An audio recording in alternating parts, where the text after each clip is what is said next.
Good boy, good boy, good boy, good boy, good boy. Well, today we're going to bring a step stool. It's a foldable step stool. It's perfect for older dogs that are having issues climbing up to your car, your Jeep.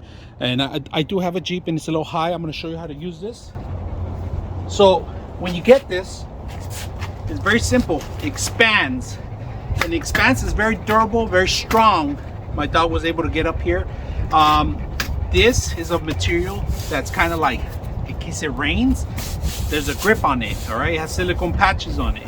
This folds up and easy to carry around.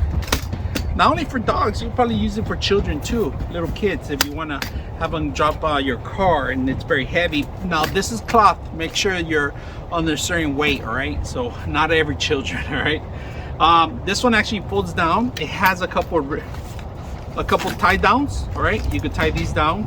You guys can see that. This is another tie down clip, so it won't fall off your car if you want to tie it down.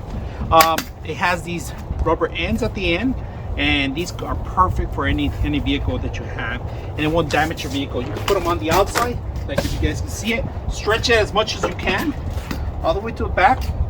It makes it easier to climb in.